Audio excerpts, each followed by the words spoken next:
Shrimad Bhagavad Gita chapter number 2 Gita का सार श्लोक नंबर 47। पहले हम इस श्लोक को वर्ड बाय वर्ड ध्यान से देखेंगे। कर्मणि एव अधिकारः ते मा फलेषु कदाचन मा कर्म फलहेतुः भूः मा ते संगः अस्तु अकर्मणि। तो चलिए इस श्लोक को ध्यानपूर्वक उच्चारण करते हैं। कर्मण्येवाधिकारस्ते मा फलेषु कदाचन मा कर्मफलहेतुर्भूर्मा ते संगो अस्तु कर्मणि। तो कृपया आप मेरे पीछे पीछे दोहराइएगा। कर्मण्येवाधिकारस्ते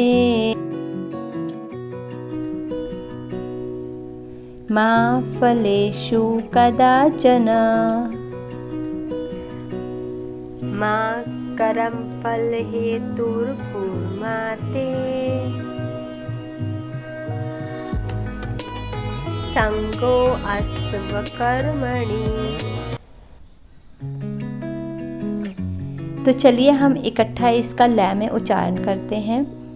कर्मण्येवाधिकारस्ते मा फलेषु कदाचन मा कर्मफलहेतुर्भूर्मा ते संगो अस्तु कर्मणि। हरे कृष्णा।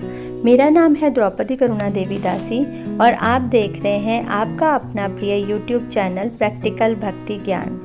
अगर आपको ये वीडियोस पसंद आ रही हैं तो प्लीज़ मेरे चैनल को सब्सक्राइब जरूर कीजिए, लाइक जरूर कीजिए इस वीडियो को और सबके साथ जितने भी आपके व्हाट्सएप ग्रुप में नंबर्स हैं शेयर कीजिए। उसमें से किसी एक भाग्यवान जीव को इसका लाभ जरूर मिलेगा।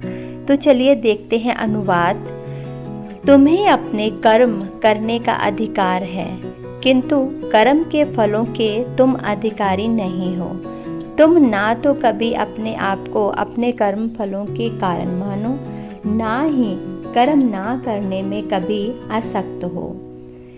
तो अभी समझते हैं श्रील प्रभुपाद के द्वारा दिया गया तात्पर्य वीडियोस और कुछ और अंडरस्टैंडिंग के साथ। यहाँ पर 3 विचारणीय बातें हैं। कर्म मीन्स सतोगुण, विकर्म मीन्स रजोगुण और तमोगुण का मिश्रण, और अकर्म मतलब शुद्ध सतोगुण जिसको भक्ति मार्ग भी कहते हैं। अगर हम इसको एक एक करके समझें तो कर्म का अर्थ है शास्त्रों के अनुसार कार्य, पर वो भक्ति नहीं है, उसमें कृष्ण नहीं है।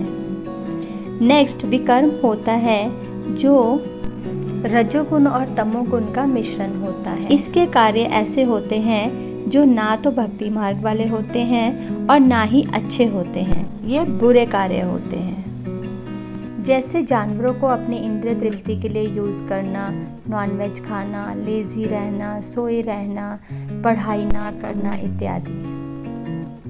दूसरे शब्दों में हम कह सकते हैं कि ये ऐसे कार्य होते हैं जो जानवर भी करते हैं, जैसे कि खाना, सोना, अपना बचाव करना और संबंध बनाना, बच्चे पैदा करना इत्यादि। यह सबसे नीचे वाला स्तर होता है।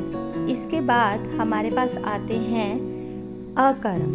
अकर्म ऐसे होते हैं जो भक्ति मार्ग वाले होते हैं, जिसमें हम पूजा पाठ, शास्त्र पढ़ना, भगवान की सेवा अर्चना पूजा करना, ये सब सम्मिलित होता है। भगवान ने अर्जुन को उपदेश दिया कि वह निष्क्रिय ना हो, अपितु फल के प्रति आसक्त हुए बिना अपना कर्म करे। कर्म फल के प्रति आसक्त रहने वाला भी कर्म का कारण है।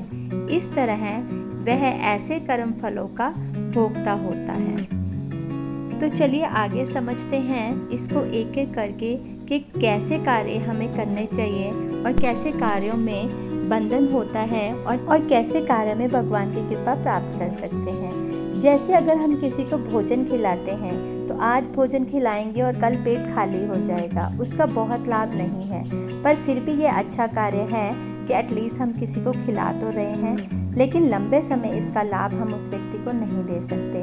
दूसरा जो है विकर्म, जिसमें जो है हम छीना चपटी करके या दूसरे का हिस्सा जो है उसको भी जब्त करके खाना चाहते हैं, वो विकर्म होता है, जो सबसे निचला स्तर होता है। और अकर्म होता है कि अगर हमें किसी को भोजन खिलाना है या खुद खाना है तो उसको भगवान को भोग लगा के खिलाएं और खाएं, ताकि अगले आने वाले जन्मों में भी वो व्यक्ति इसका लाभ उठा सके।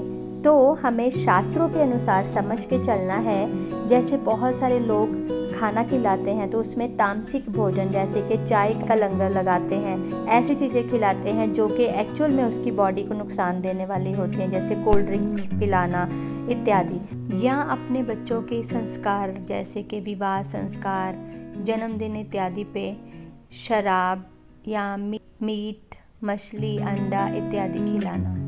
अगर हम सात्विक भोजन जो है शास्त्रों के अनुसार है उसको भोग लगा के खिलाएंगे उस व्यक्ति का इस जन्म में, तो क्या अगले आने वाले जन्मों में भी भक्ति का खाता खुल जाएगा और एक दिन वो इन 84 लाख योनियों से पार हो जाएगा।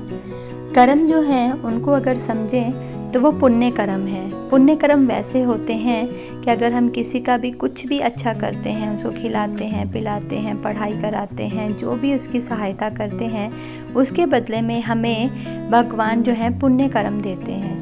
और वो पुण्य कर्म ऐसे होते हैं जैसे कि हम फॉरेन कंट्री में कुछ धन लेके जाते हैं और जैसे ही धन खत्म हो जाता है वैसे ही हमें वापस अपने घर लौटना होता है। तो ऐसे ही जैसे पुण्य कर्म स्वर्ग में क्षीण हो जाते हैं तो दोबारा हमें पृथ्वी पर गिरना पड़ता है, मृत्यु लोक में गिरना पड़ता है, जन्म लेना पड़ता है और फिर 84 लाख योनियों में घूमना पड़ता है। इसीलिए बार बार ये कहा जा रहा है कि अकर्म के ऊपर ध्यान दिया जाए, भक्ति के ऊपर ध्यान दिया जाए, ताकि जल्द से जल्द इस भौतिक जगत से निकलकर, इस 84 लाख योनियों से निकलकर हम भगवान श्री कृष्ण के चरणों की भक्ति प्राप्त कर सकें। Thank you so much for watching this video. Hare Krishna.